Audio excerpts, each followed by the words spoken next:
You all enjoyed seeing the Superstar, you all enjoyed seeing the Imperialstar, and you all enjoyed seeing the Fibrestar, so I figured I would add to the collection with this kit.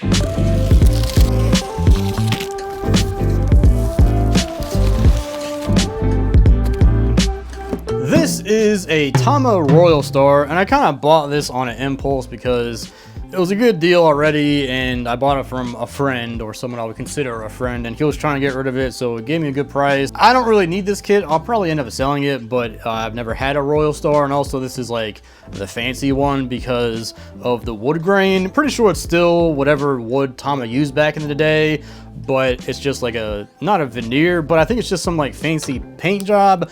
I really have no idea. On the old Tama catalogs, it's marketed as Brazilian grain, so I don't think it's actually rosewood because it would weigh 1,000,000 times more than what it does. It looks interesting, and hopefully it sounds interesting. Oh man.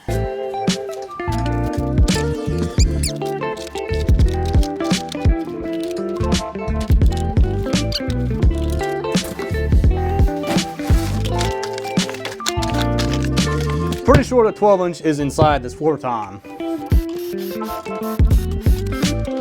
And I'm stupid, I should have opened this from the resonant side head.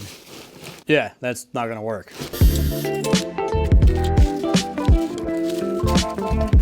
And we have the 12-inch, which appears to be in the best shape out of all of the drums.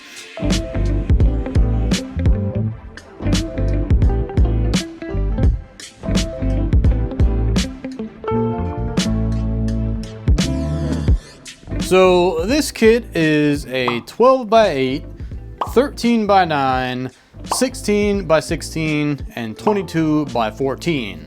The Royalstars are made with 6 plies of mahogany and 2 plies of Sheena, which I've never heard of, but it's pretty common in Japan, so that's probably why they used it. I'm still really clueless about how they did the grain on these drums because it like wraps over the bearing edge almost like they airbrushed it, but the Royalstars were like a cheaper beginner kit, so it doesn't make sense for them to spend the time to do that. It's definitely not a veneer. Even if there was a way to wrap a veneer around the bearing edge, you can still see the plies of the shell. Also, the grain continues through the seam of the shell uninterrupted, which I guess technically is possible, but is very unlikely to happen, especially on 4 different veneers.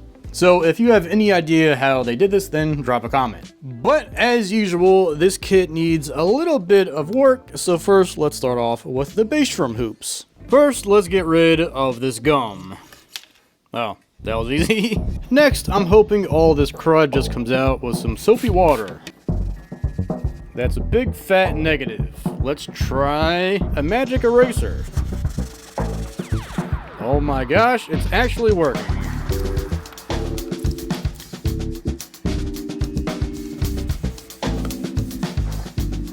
What? My magic eraser turned into a box of Magic Spoon? This cereal is magic. This portion of the video is sponsored by Magic Spoon. Seriously though, if you're a cereal connoisseur, then you gotta check out Magic Spoon.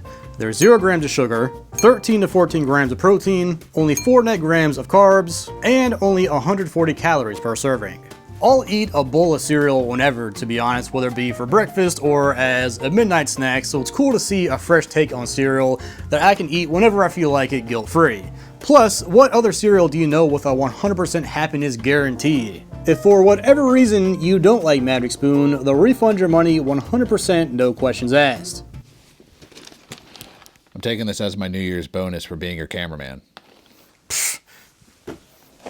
Well, I know cocoa's better anyways. No matter what flavor you prefer, you can click the link below and build your very own variety pack and save $5 with promo code rdavidr.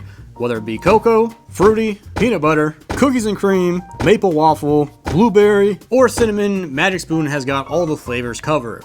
And lucky for you, if you follow the link down below, you can save $5 off by entering promo code rdavidr, or just go to magicspoon.com/rdavidr to save $5 off your order today. Next up, there's some scratches and dings on the shell, so this is a rub stick, which I've never used before, so I'm testing on a spot under the tom mount. That looks hideous. Yeah, that's not gonna work, but no worries since most of the deep scratches are on the bass drum, so for the toms, I'm just dabbing on some stain and wiping off the excess. That is a lot better.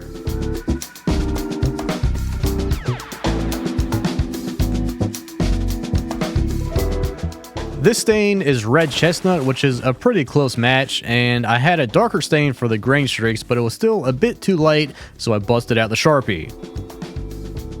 Now, if it isn't obvious, finish retouching isn't something I'm very good at since I'm scared to do it and I have very little experience doing it, but it's with these cheaper kits that I get to practice on and learn from. This is really my first time doing anything like this on a drum, and I would hate my first time to be on a super nice high-end kit.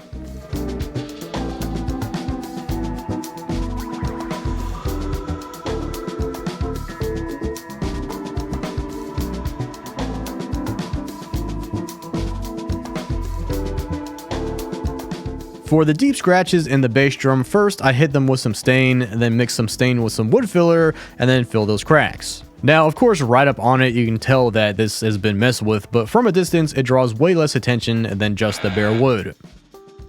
Now, all this hardware really isn't that bad, but one of the spurs is missing its foot, but sure enough, I have a spare. So as I put this kit back together, there's a few things that I wanted to do, but I decided I was better off leaving alone. First, I wanted to oil the shells, but everything I tried looked way too plasticky, so I gave up on that. And again, whenever testing anything, do it under a lug or mount where it'll be hidden. Something that I really hate on drums are when the badges are bent up. And unfortunately, the only way you can really fix them is to take them off, but the old Tamas have a very specific air vent that you can't buy anywhere, so I tried some double-sided tape, but it was way too finicky and didn't even work.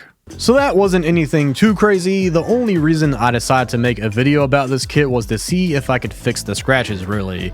And considering this was my first time, I would say they came out alright. Of course, I still have a lot to learn, but this was a good challenge for me. So now all that's left is to play the thing.